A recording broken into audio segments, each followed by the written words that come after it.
We've brought up the Sri Lanka stuff and also the Holland stuff. Like, what happened exactly to bring this famine on? Is there? Would you consider a famine at this point in Holland? Yeah. No, not in Holland. There's massive shortages in grocery stores. But that's not the definition of a famine. What's going on in the Netherlands right now is the Prime Minister and the court system there are pushing this policy of reducing nitrogen emissions by 2030. So by 2030, the nitrogen emissions have to be down by 30-40%. And to do that, that means farmers are going to have to cull their herds because there's a lot of nitrogen emission throughout the whole process of raising cattle, pork, and all this. So by culling the herds, they lose their profit margins. Farms aren't the most profitable ventures you can go into. Most people are in it because their families were in it for a long time. So they do this job and they say, okay, cull 30% of the herd. They no longer can afford to keep that land. And for some reason, keep in mind, the Dutch government has said this is only going to be in effect in environmentally sensitive areas, which just happens to be around big cities and coastlines, high value real estate, which has caused people to say, well, why are you targeting us? Why do you want the land? Is that what you really want? And it's become clear that that's what the Dutch government wants. They want to evict these farmers. They don't care about the food. They want the land. And these are farms that have been in families since the 13th century. Like, this is Europe we're talking about, right? It's not even America, where the farm that we're on right now, or the farmland that we're on, has been farmed by Americans for 200, 300 years. Back there, it's been 900 to 10 centuries. So it's pretty tragic what's happening there, and it's even more tragic that the mainstream media isn't giving them a fair shot at saying their piece. They're immediately taking the government's side and saying, they're extremists, just like the people that went to Ottawa. They're racists. They have no idea what they're talking about. But in reality, they do know what they're talking about. And if you're not trusting the farmers with our food supply, I don't think you should be trusting journalists. So this is a kingdom. It's the kingdom of the Netherlands. Yes. So King is orchestrating this? No. It's run by Dutch parliament? By a government, by a parliament. So we've got a food shortage. We've got a fertilizer shortage. We've got fuel shortages. They don't know if they'll be able to have enough fuel to harvest what they did grow, let alone, if they could grow anything at all because of the fertilizer shortage. They're telling us that the surrounding countries outside of Europe are going to be in serious crisis because of a lack of food, because they won't get imports from Russia and Ukraine. And Lebanon may start turning into Sri Lanka. And then they tell the Dutch farmers, stop farming. Mm-hmm.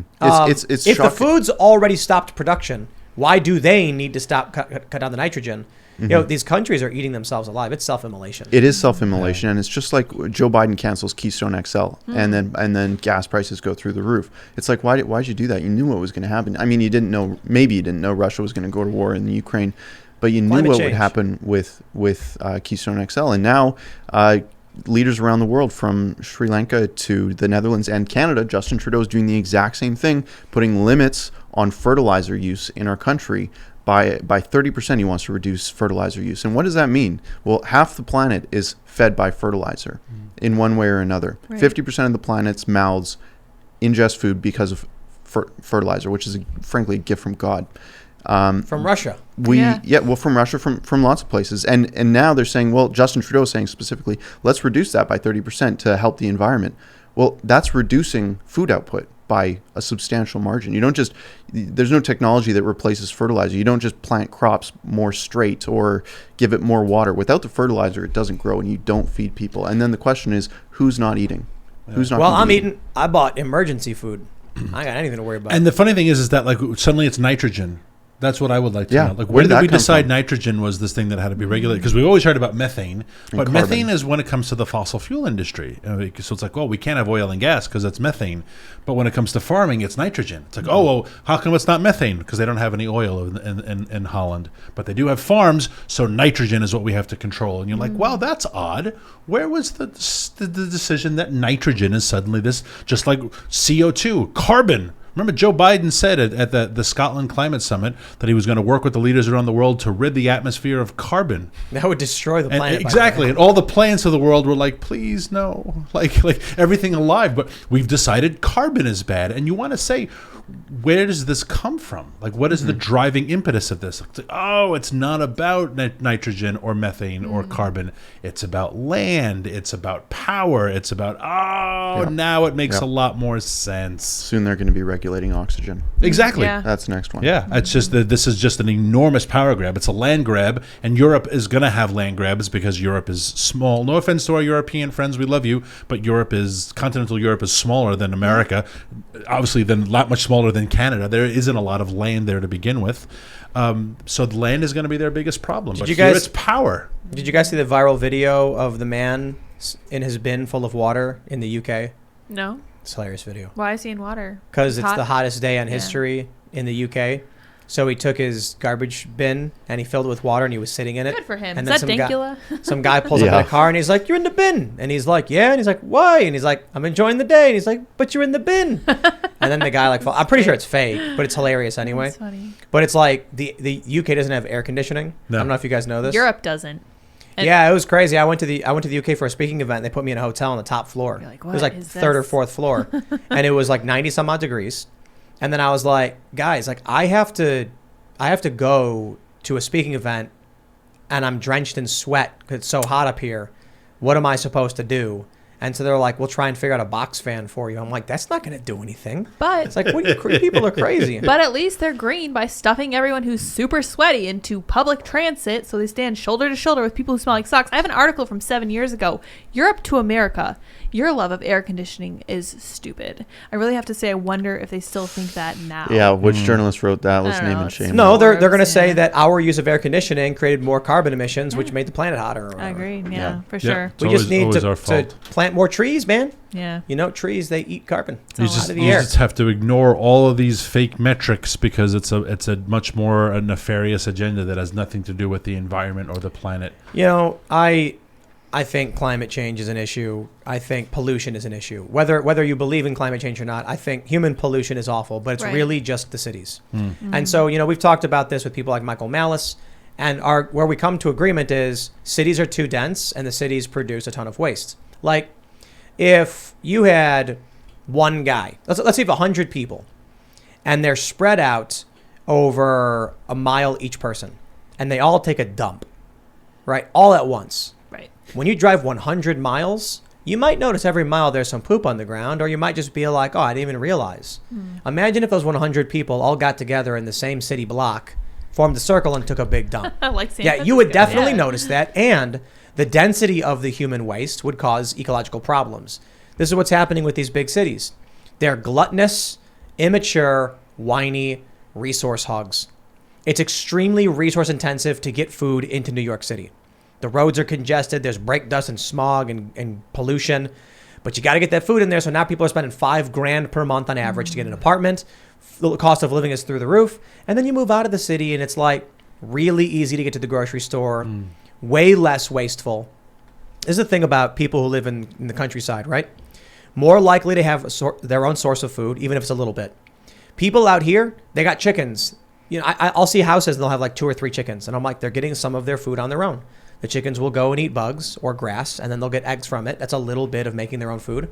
They're more likely to be to have solar power. It's harder to get solar if you're in an apartment in New York City. So you have the houses out in the middle of nowhere, and people have more renewable energy sources. I just look at the people who are living out here, and it's like well water. Yes. So- my family had a well. Yeah. So they're not creating these big sewage wastes. The septic system's handling the waste and then putting the leach water out in the But yeah, field. which are the people who are pushing the climate agenda, though? The people who want to fly around in private jets. The people who, most of them live in the city, Yep. Yeah. right? They're the ones, like you said, they are huge energy sucks. And they tell you. You live on the 87th floor of a building and you don't think that requires tremendous fossil fuels? Did you see, who was it? Kylie or whoever? She flew. Oh, yeah. Private jet. She his flew and on a hers. private jet for 12 minutes. And it was funny because they said that she drove a half an hour in the wrong direction to get to the airport for a trip that would have taken 26 minutes to drive. Oh, my God. So, like, it took her longer to drive to the airport to get on the plane to fly like 20 miles or whatever. That's a very short, 2 airports very close to each other. Yep. Oh, yeah. Wasn't it Elon Musk who jumped from, like, San Francisco to, like, San Jose over the bay? It was like a 10-minute flight.